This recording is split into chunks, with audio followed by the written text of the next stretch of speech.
Alright, to close up, this is how we always close in a circle and how we share thoughts and stuff. Our highs and lows, we'll get into that later, but I want to say a few words since this might be our last visit, right? And it was a really good visit with all of you.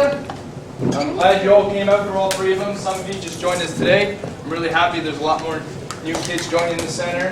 I was only here for 8 hours and I got to know you really well. You've been here 8 hours?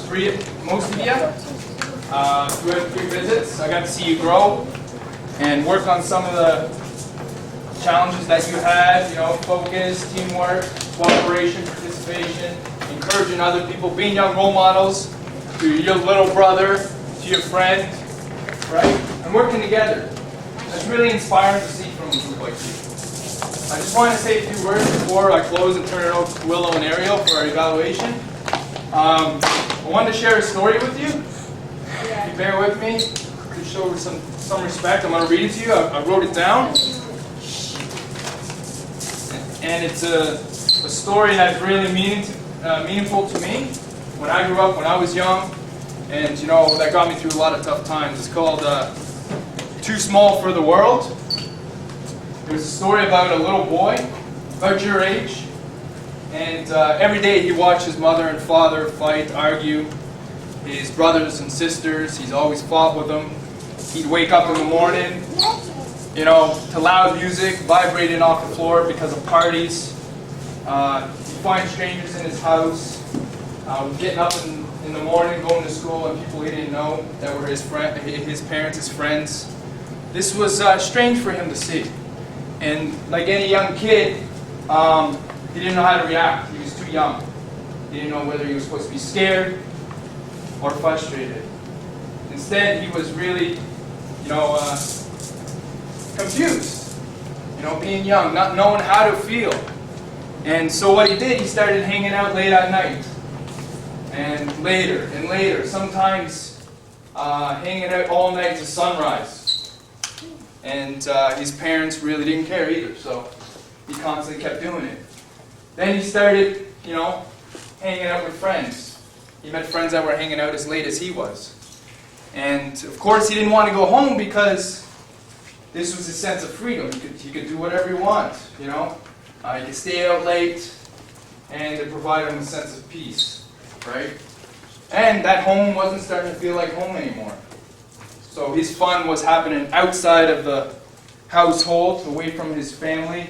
It was too loud for him, too crowded. And so as he was hanging out with his friends, it became tough on him. He noticed they started teasing him. They were a little older, but he hung out with them because he was accepted. At least he thought. Days went by, he kept doing it, he kept hanging out all night, and then they started teasing him and beating him up, and they kept calling him always too small, too short, too skinny, right? So they looked down on him. They looked down on him because he was too short, too small, too skinny. And they teased him all the time. And he took it because he didn't want to go home. And this was more rewarding than being at home, not being able to sleep, and finding strangers in your house. And part of it, he thought that they were picking on him because he wasn't doing the stuff they were doing. Some of the stuff that he knew was bad, that was wrong. He was smart enough to know that. Drugs, alcohol, smoking, all that stuff. Violence, throwing rocks through windows. He didn't do any of that. So they started rejecting him, making fun of him, calling him too short, too small, too skinny. Too small for the world, they called him. Too small for the world. So, like any kid, you give in to pre-pressure. He gave in. He tried it. He tried all that stuff, thinking he was going to be accepted. He was wrong. They picked on him more. They teased him more. And he thought this was the way to be accepted, to find friends. They weren't his friends. He thought so, but they weren't. And so, it got harder. He was forced to turn away from that. He left his friends, but didn't go home. He's found his way down to a baseball field where a bunch of kids were playing. He started playing music. He started drawing. He started doing all the things to keep you busy and away from the negative stuff. He did that because it occupied him. He wasn't bored. He wasn't bored.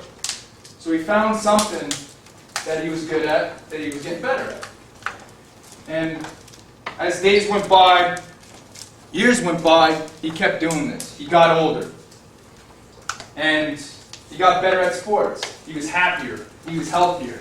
He felt safe. He was able to return home with confidence and all that. And, you know, once he was really older, after moving away, he returned back to his community. And he was a lot older. He did really well in sports. And he met these two friends. That, you know, these friends that he thought they were when he was kids. He met them again. And they go up to him and they say, "Can I have your autograph?" All happy to see him and stuff, right? And ironically, it was his first autograph request. So he signed it. And as he's signing it, he's sitting here and the guy is holding up this piece of paper, this guy. These two that he used to hang out with. And you notice something ironic. He was staying in